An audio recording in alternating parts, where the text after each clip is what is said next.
BS Yediyurappa ಹಾಗೇನೆ V Somanna ಮಧ್ಯೆ ಮುನಿಸಿದೆ ಅಂತ ಏನು ಅಸಮಾಧಾನಗಳಿದೆ, ಚರ್ಚೆ ನಡೀತಾ ಇದೆಯಲ್ಲ. ಇಬ್ಬರನ್ನು ಒಂದೇ ವೇದಿಕೆಗೆ ಕರ್ಕೊಂಡು ಬರೋದಕ್ಕೆ ಬೊಮ್ಮಾಯಿ ಪ್ರಯತ್ನವನ್ನ ಪಡ್ತಾ ಇದ್ದಾರೆ. ಮಹದೇಶ್ವರ ಪ್ರತಿಮೆ ಅನಾವರಣಕ್ಕೆ ಬಿಎಸ್ವೈಗೆ ಆಹ್ವಾನವನ್ನ ಕೊಡಿ ಅಂತ ಹೇಳಿ ವಿ ಸೋಮಣ್ಣಗೆ ಹೇಳಿದಾರಂತೆ. ಅಂದ್ರೆ ಪ್ರೋಟೋಕಾಲ್ ಪ್ರಕಾರ ಮಾಜಿ ಸಿಎಂ ಹೆಸರನ್ನ ಹಾಕಂಗಿಲ್ಲ. ಆದ್ರೆ ಕಾರ್ಯಕ್ರಮದ ಆಹ್ವಾನ ಪತ್ರಿಕೆಯಲ್ಲಿ ಬಿಎಸ್ವೈ ಹೆಸರು ಪ್ರತ್ಯಕ್ಷವಾಗಿದೆ. ಪತ್ರಿಕೆ ಫೈನಲ್ ಮಾಡಿದ್ದೇ ಉಸ್ತುವಾರಿ ಸಚಿವ ವಿ ಸೋಮಣ್ಣ ಅಂತ ಗೊತ್ತಾಗಿದೆ. ಅಂದ್ರೆ ಬಿಎಸ್ವೈ ಹೆಸರನ್ನ ಹಾಕೋದಕ್ಕೆ ಸೋಮಣ್ಣಗೆ ಸೂಚನೆ ಕೊಟ್ಟಿದ್ದು ಸಿಎಂ ಅನ್ನೋ ಚರ್ಚೆ ನಡೀತಾ ಇದೆ. ಮಲೆ ಮಹದೇಶ್ವರ ಪ್ರಾಧಿಕಾರದ ಅಧ್ಯಕ್ಷರಾಗಿದ್ದಾರೆ ಸಿಎಂ.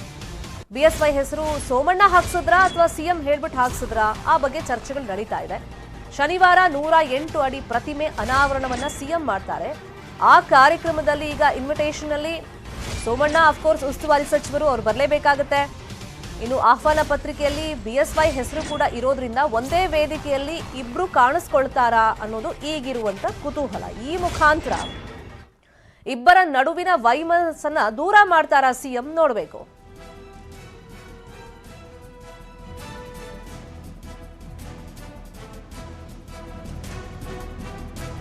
ಈಗ ಬಿಜೆಪಿ ನಾಯಕರೇ ಪದೇ ಪದೇ ಹೇಳ್ತಾ ಇದ್ರು, ಯಡಿಯೂರಪ್ಪನವರು ಸಿಎಂ ಸ್ಥಾನಕ್ಕೆ ರಾಜೀನಾಮೆ ಕೊಟ್ಟ ಮೇಲೆ ಅವರು ಪ್ರಶ್ನಾತೀತ ನಾಯಕ, ಮಾಸ್ ಲೀಡರ್, ಅವ್ರ ಬಗ್ಗೆ ಚಕಾರದ ಮಾತುಗಳೇ ಇಲ್ಲ ಅಂತ ಹೇಳ್ತಾ ಇದ್ರು. ಆದ್ರೆ ಇತ್ತೀಚಿನ ಬೆಳವಣಿಗೆ ಗಮನಿಸ್ಕೊಂಡು ಬಂದಂಗೆ ಸೋಮಣ್ಣ ಒಂದು ರಿಯಾಕ್ಷನ್ ಕೊಟ್ಟ ಮೇಲೆ ಅಸಮಾಧಾನ ಇದೆ ಅಂತ ಹೇಳಿದ ಮೇಲೆ ಸಿಟಿ ರವಿ ಅವರು ಕೂಡ ಅದಕ್ಕೆ ದನಿಗೂಡಿಸೋಕೆ ಟ್ರೈ ಮಾಡಿದ್ರು. ಆದ್ರೆ ಇದೆಲ್ಲವನ್ನು ಗಮನಿಸ್ತಿರುವಂತ ಸಿಎಂ ಈ ಅಸಮಾಧಾನ ಶಮನಕ್ಕೆ ಒಂದು ಔಷಧಿಯನ್ನ ರೆಡಿ ಮಾಡಿದ್ದಾರೆ. ಔಷಧಿ ವರ್ಕೌಟ್ ಆಗುತ್ತಾ ಅನ್ನೋದು ಶನಿವಾರ ಗೊತ್ತಾಗುತ್ತೆ.